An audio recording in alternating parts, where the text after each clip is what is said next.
Hey. Their marriage was always something special. They'd built a successful business. They were living out their dreams. Until one day, she didn't come home. The shopping trip with her best friend has ended in a mystery. Both women are missing. Their vanishing leaves the whole community desperate for answers. To have two people disappear is very unusual. There was a lot of fear. It was on every news channel. Could Peachtree City have had an actual murder? The answer is yes. They found the van at the airport. The bodies of both women are in the back, and as investigators search for a motive, the facade begins to fall. The storage unit was filled with cocaine. She found out about the fear. He ended up bugging the phone. She was done. But will the truth ever be revealed? She was beaten to death. There was a gunshot wound to her head. He fought for his life. The way that they told the story, it made you wonder, could it have happened another way? No!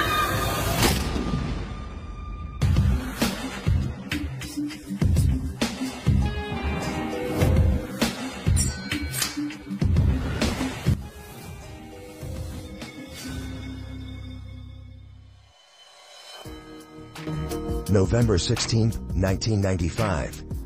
It's a chilly fall Thursday in Peachtree City, Georgia. A quiet suburban community a half-hour southwest of Atlanta. Peachtree City was and is an affluent community. It has been ranked many times as among the most desirable places to live by Money magazine. You are close to Atlanta, but you also live away from some of the chaos that comes along with a big city. But local resident Ray Little is deeply troubled when he walks into the Peachtree City Police Department early that afternoon. He's there to report his girlfriend Halima Jones missing. When was the last time you saw her? It was yesterday. Ray tells police that Halima has gone out shopping with her best friend, Ruby Joyner. But she did not return home last night. I've been trying to call her, but it keeps going over the voicemail. Even more worrying was the phone call Ray received a little before noon. He gets a call from Ruby's husband, Lewis. Hey, Ray, you seen Ruby? He indicated that he had not heard from Ruby or Halima either. It appears that both women are missing.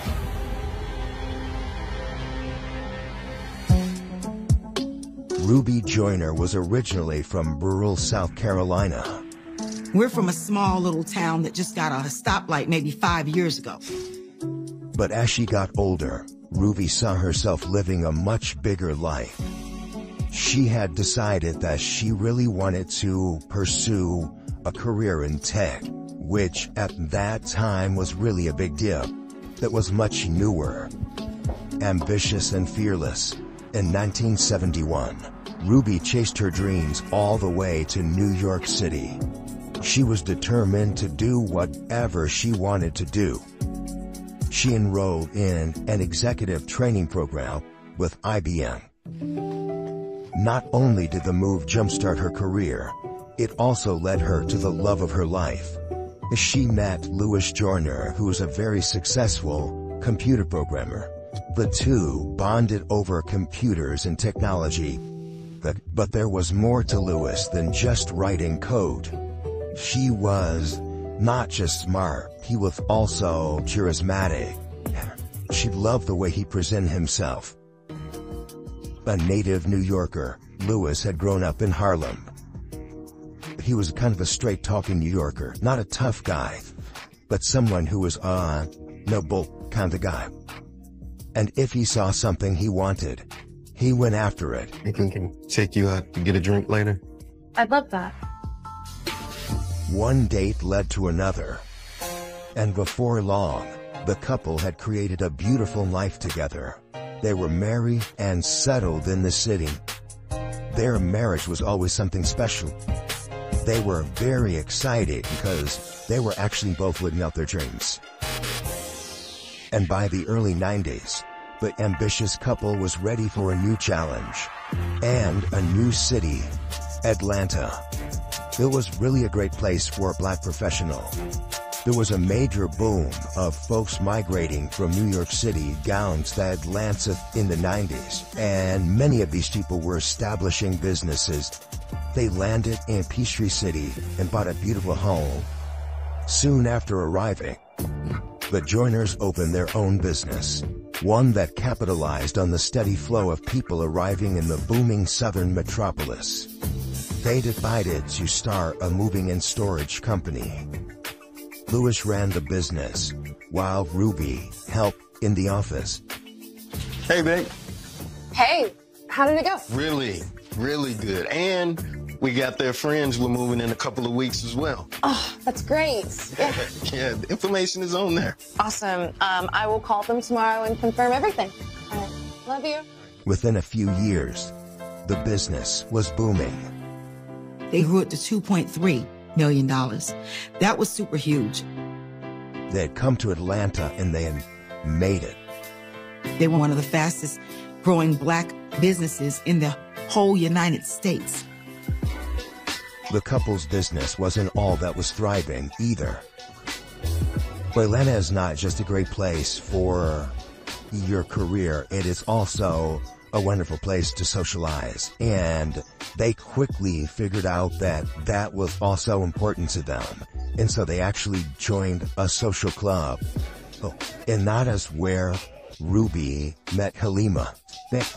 Halima was divorced with 2 children and worked in education. She was a middle school principal. Ruby and Lewis both became good friends with Halima and her boyfriend, Ray Little. Ruby and Halima bonded over their love of fashion. They would shop together a lot and really just hang out and have a good time. But now, their latest outing has ended in mystery. According to her boyfriend Ray, Halima hadn't come home last night. First, I thought they were out late. Then I get a call from her husband. He was shocked to wake up and find that she still was not home. Do you have any idea where they went yesterday? I think so. Halima wanted to go to a particular store. Okay, and you were sure they were just going shopping? Plus, you have to consider that maybe they made a choice to leave for some reason. But Ray is sure that's not the case. She had 2 young children that she really loved and cared for. They were her world. Ray said that Halima would never just disappear. But would Ruby's husband say the same about his wife? After Ray filed that missing persons report, the detectives assigned to the case reached out to Louis Strider. Hello? When detectives reached out to Louis, he was actually in New York. Yeah, I've been really worried about her. When did you last see her? Yesterday. The detectives asked Louis if he left for New York. I just flew out this morning. Why would a man leave town while his wife is missing?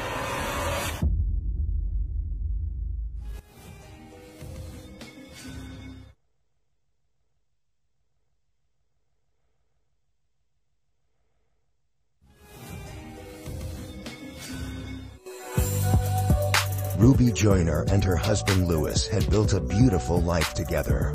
They started out with just a simple moving and storage company that grew a super huge business.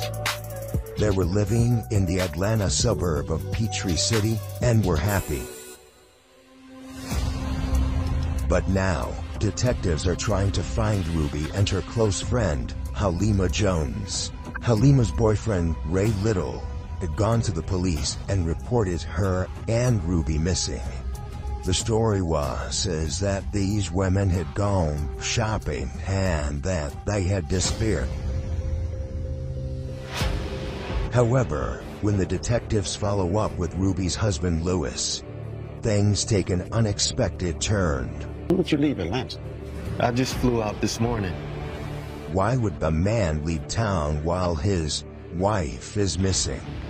Lewis insisted that it was a very important business trip, that he couldn't miss it. He had really kind of been scrambling to get ready and had not put a lot of thought into kind of the current circumstance.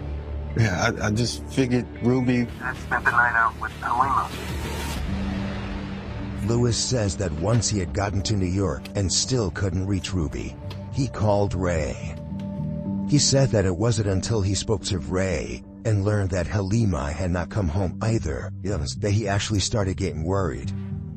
He said since he was out of town, he asked Ray to go to the police. He thought that it would be more effective for it to be done in person, opposed to him just doing it over the phone. Okay, so I take it you haven't found them? Not as of yet. Okay. I'll try and get the next flight back home. Thank you. Once off the phone with Lewis, the detectives begin searching for the missing women. Investigators start the investigation by going to the mall.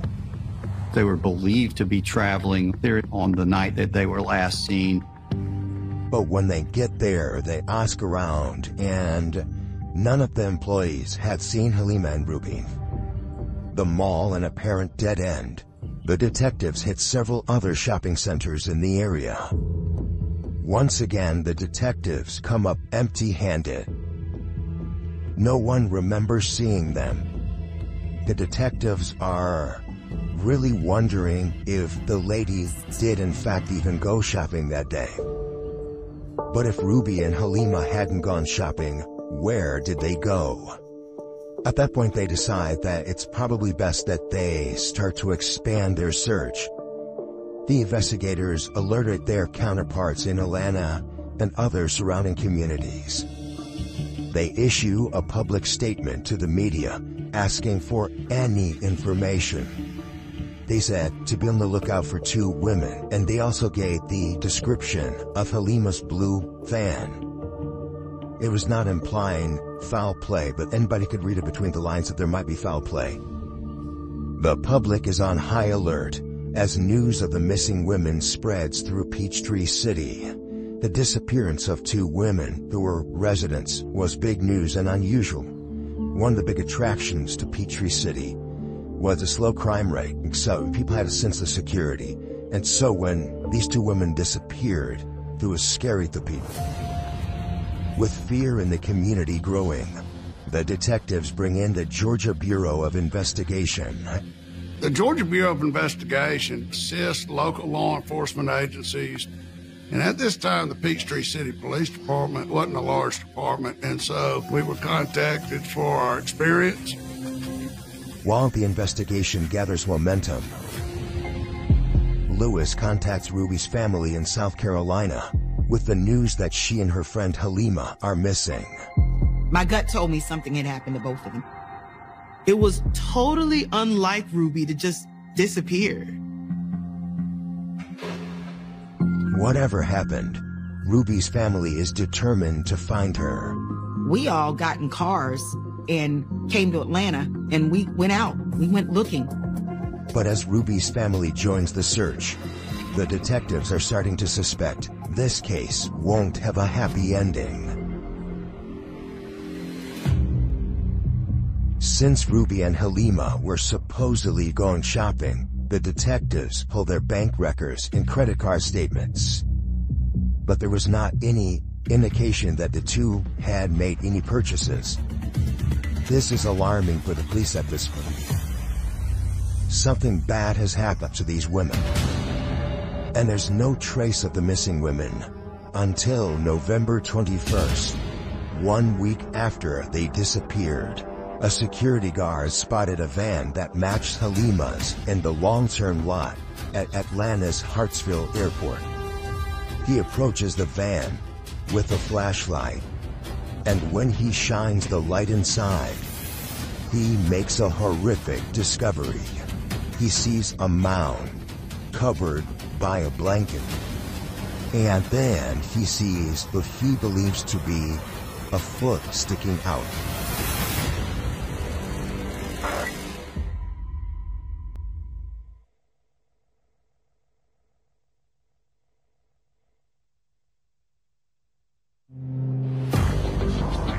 1 week after Halima Jones's boyfriend reported her and her friend, Ruby Joyner, missing, a security guard has located Halima's van in the long-term parking lot of the Atlanta airport.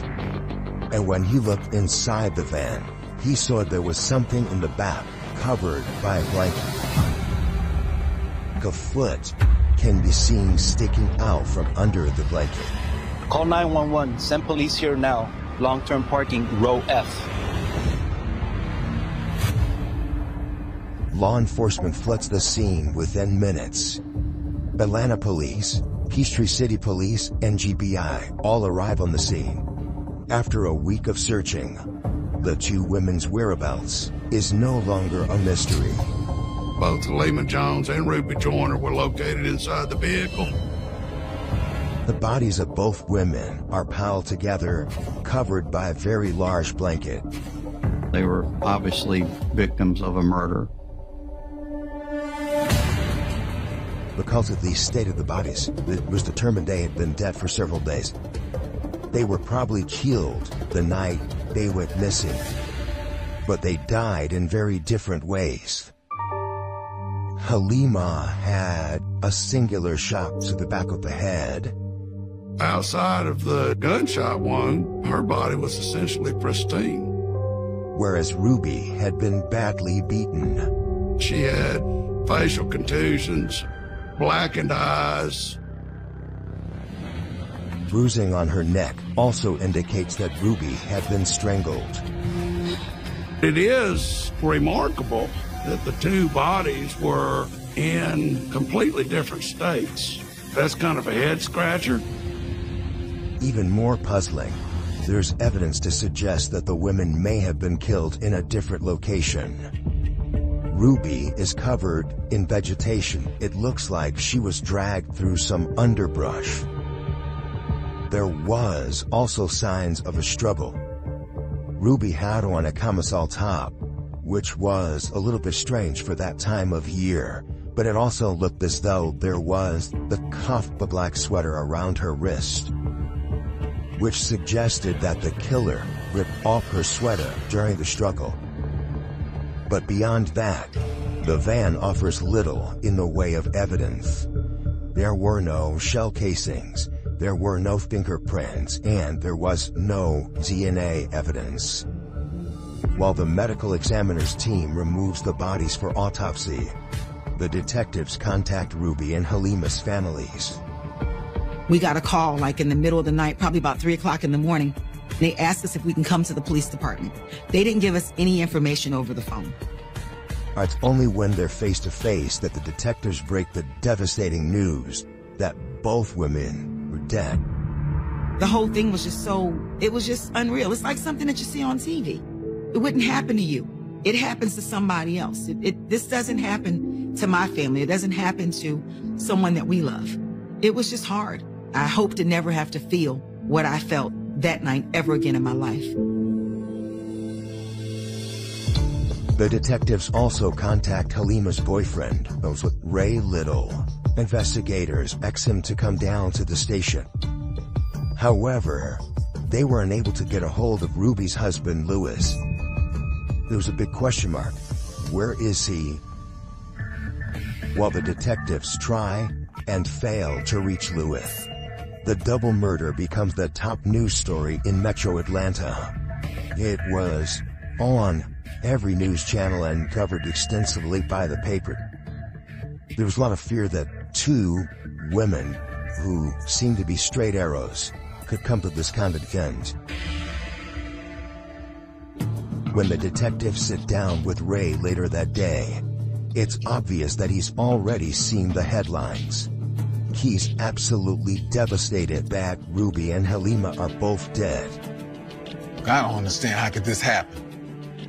He says that they were well loved in the community. She could not think of anybody that would want to hurt either of them. But investigators wonder if he knows more than he's letting on. He was the one who reported the women missing, but it's not unheard of that perpetrators of crime do that to try to take the heat off. The last time you seen Halima was last Wednesday. Yeah, like I told you. And Ruby? I don't know. a few days before. But when police ask about his and Halima's relationship, the conversation becomes awkward. He started to get a little bit uncomfortable. Is it something you're not telling us? Well, he ends up revealing that he and Halima have actually recently broken up. And the reason sounds a lot like a motive. He believed that she was having an affair.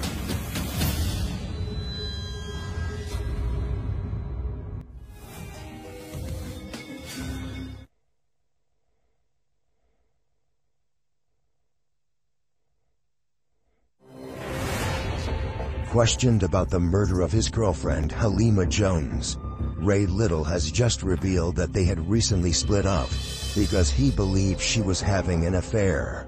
According to Ray, Halima had always been very friendly with a coworker named Howard at her school. She would speak to Howard on the phone. He ended up bugging the phone and listening to Halima and Howard's conversation.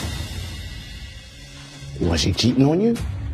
I don't know. He doesn't really hear anything definitive. Still, Ray says he'd confronted Halima about what he'd heard. What'd she say? She said I should mind my own business. After that, she was done. She broke up with him. But when the detectives ask Ray if that caused bad blood between them, he denies it. He said they were actually amicable after their breakup.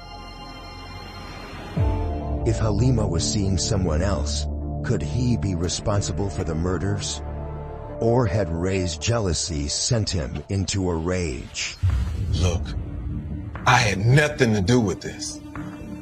Ray is adamant that he really loves Halima and he would never do anything to hurt her. Ray also claims he was working the day the women disappeared. And when the detectives check, it seems he's telling the truth. His supervisor confirmed he was at work. So the detectives bring in Halima's friend, Howard Cunningham. What? He is absolutely stunned and horrified at the suggestion that he might have killed two women. He also denies having an affair with Halima. Howard was adamant that they did not have a romantic relationship. Right? When was the last time you saw her? Wednesday afternoon, the 15th. After school, they chatted briefly and then went their separate ways. That Wednesday, of course, was the evening Halima and Ruby disappear. And what did you do after work that day? I went home. You went home? I went home. It may not be the most solid alibi, but at least Howard is cooperating. Fuck me out.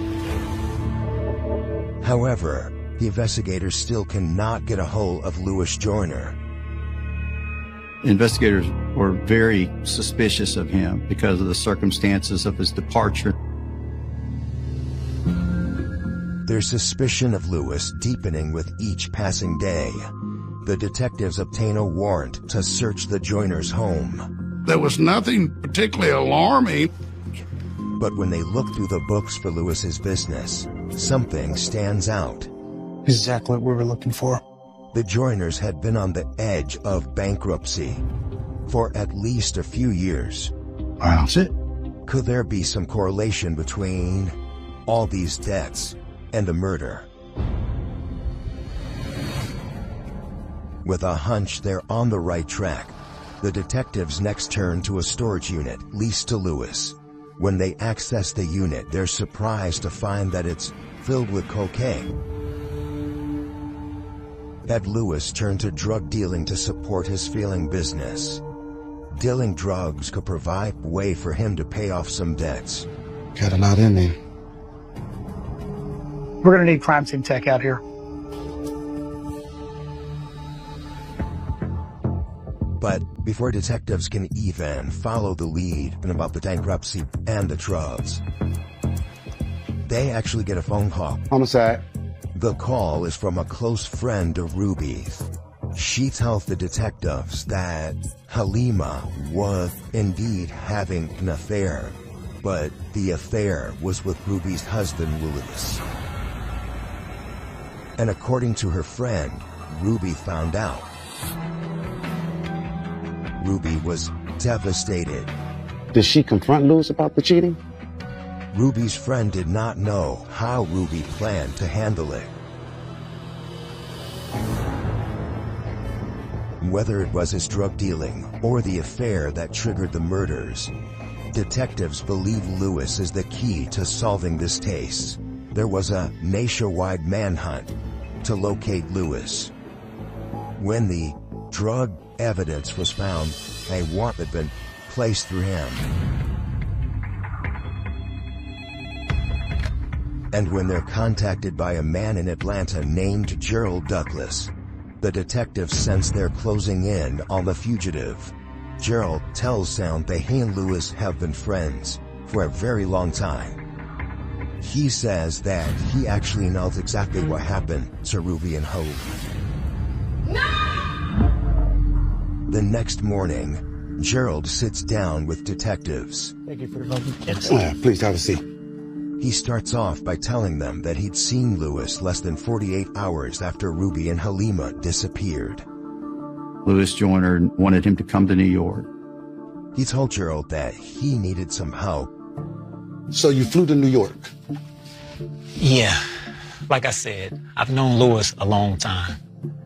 Gerald says he'd met up with Lewis at a bar. When he got there, Lewis told him that something bad had happened to Ruby and Halima. He confessed. He said he was responsible for murdering his wife. But according to what Lewis told Gerald, he didn't kill Halima. Okay, so who did? He told me it was Ruby.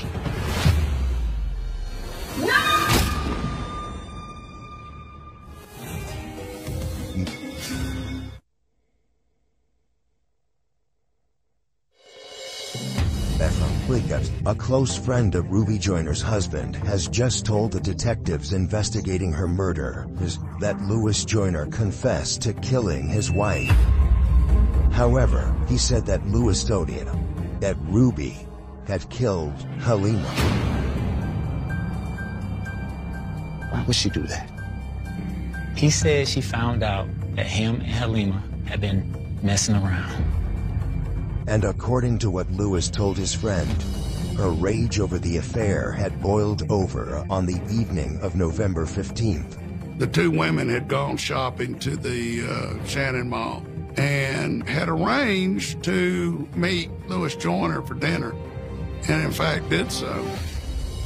Then, after dinner, they'd all driven out to a wooded area near the Atlanta airport. The three traveled into this noise abatement area in order for Lewis and Halima to consume some powder cocaine. The women went in Halima's van, while Lewis had driven separately, but Lewis told his friend that once the three of them were alone, the impromptu party had taken an ugly turn. Lewis told Gerald that Ruby pulled out a gun. Ruby, what are you doing? Like I don't know. Ruby was not. Lewis said that she shot Halima Jones in the head. He said that Ruby also tried to kill him. She fired at him. What are you doing? You crazy. Filled with sudden rage, Lewis wrestled the gun from her. And then they killed her. That's what he told me. Lewis said that he pistol whipped her and beat her to death. But does the fact that Ruby allegedly killed Halima mean what Lewis did was justified? The injuries to Ruby Joyner is above and beyond anything that self-defense would require. When you look at the autopsy report, Ruby was beaten extremely She had 23 breaks and fractures in her face. Her nose was broken, her eye socket was broken, her jaw was broken. She was also strangled. The medical examiner would call it rage overkill. It's probably the most significant intent you can actually have towards taking somebody's life. You want this person dead. And he hadn't called Gerald because he wanted to confess his guilt. He wanted help getting away with it. Lewis wanted him to return to this area around the Atlanta airport and essentially clean up the crime scene. Lewis asked him to retrieve some things that he had left behind. What sort of things? He told me he lost his glasses. Did he get them? No. Gerald said he refused to participate in helping Lewis. But Gerald is prepared to help the police. Gerald agreed to lead detectives to the location where Lewis told them the murders occurred. We placed him in a vehicle and took him around areas of the Atlanta airport and attempted to locate the crime scene using a hand-drawn map that he had made when he had met with Joyner in New York. When the detectives searched the area, night has fallen. We didn't know exactly where it was. We just kind of knew generally where it was going to be located. And we're examining the area with flashlights. It's not long before the search reveals the first clues. We started discovering shell casings up and down the street. But it's not until the detectives find something else that they're sure they're in the right spots. We found a sweater lying in the road. It was a match for the torn cuff they found around Ruby's wrists. They also find the items Lewis asked his friend to recover. Items were found, including glasses that belonged to Halima Jones, and more significantly, a pair of prescription sunglasses that belonged to Lewis Joyner. But there's still no sign of Lewis until November 29th, when an NYPD officer is making rounds in a city housing project. The New York Police Department do what they call vertical patrols. They patrol the stairwells and the rooftops of these buildings. The officer encounters a man hanging around on the rooftop. He was acting suspiciously. I think he was drunk. Initially, he was just going to shoo him off the rooftop, but I think they did end up patting him down, and they found some cocaine on him. And when the officer tries to cuff him, a struggle ensues, which they almost fell off a multi-story roof. That was a very dangerous arrest that was made by the officer. But it's only after they bring him in that the police realize just how dangerous the suspect is. He was wanted for murder in Georgia.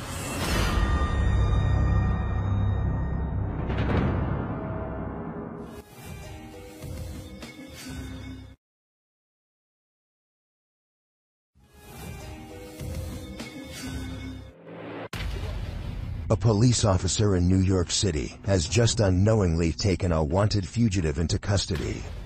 48-year-old Lewis Joyner. He was originally arrested for possession of cocaine. Once he was brought into the precinct, officers realized he was wanted in Georgia.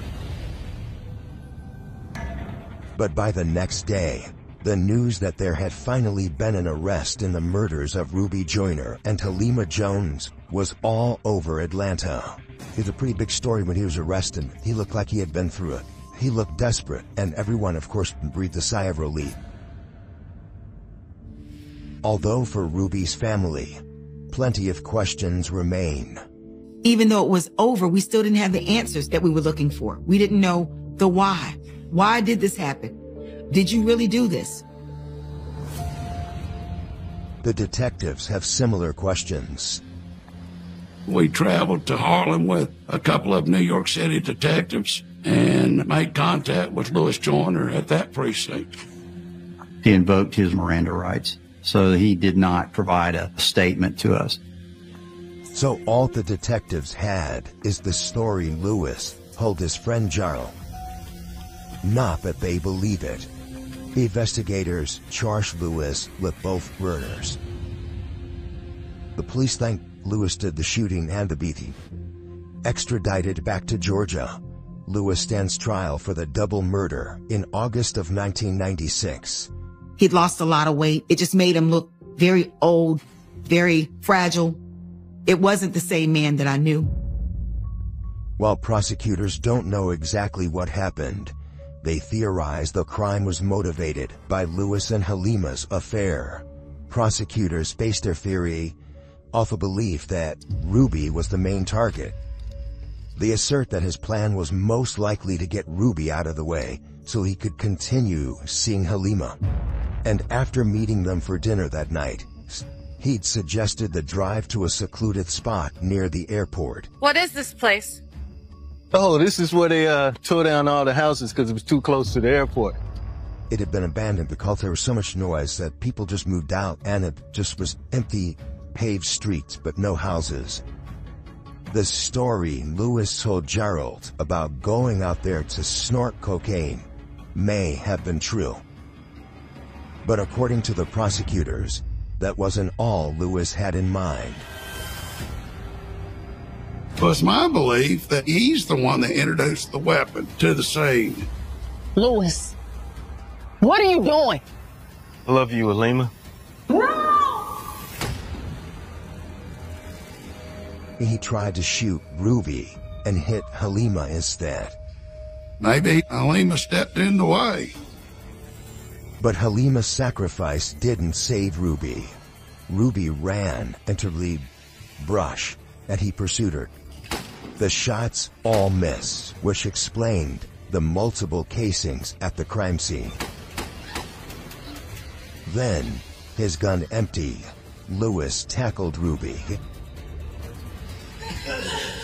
He beat her down with the gun. Well, He beat her and beat her and beat her until he probably so tired he couldn't beat her anymore. So he choked her. My aunt's face was like something in a horror movie. I couldn't even actually recognize her. Who does that? And who does that to someone that you say you love? there was no doubt Lewis had beaten Ruby to death. He'd confessed to his friend Gerald. We also found Lewis's prescription sunglasses. So that clearly placed him at the crime scene. And just the vicious nature of the beating. There was a horrendous interpersonal crime. It was someone who knew Ruby Joyner, and that person was her husband. When it's the defense's turn, Lewis takes the stand to maintain his innocence. He sticks to his self-defense claim. Now, I'll be honest, the attorney he had was a very good attorney, because the way that they told the story, it made you almost wonder, did it really happen this way? Or could it have happened another way? I couldn't stomach it, and I didn't know what the verdict was going to be. But the jury doesn't believe his self-defense claim, that he's convicted for killing his wife, Ruby. But the defense did raise reasonable doubt as to whether he killed Halima. Lewis is acquitted of all charges connected to Halima's murder. The prosecution had theories as to how the crime may have occurred, but there was no conclusive evidence to dictate to us what really happened. The state just didn't have the evidence to prove that Lewis pulled the trigger. However, the acquittal doesn't change his fate. Lewis is sentenced to life in prison. Thank God he doesn't have a chance of parole. But to many, justice wasn't completely served. Halima was having an affair, but certainly didn't deserve to die because of it. She's got sons. Her sons were very young whenever she passed away. She was a human being. I think it's unfair that nobody paid the price for her life. And having Lewis where he belongs doesn't take away the pain for Ruby's loved ones. She didn't deserve her life to end like this because of my Uncle Lewis. we'll never be able to talk to her again, smile with her again, have another family reunion with her. But Ruby will never be forgotten, and her family hopes that her story will caution others.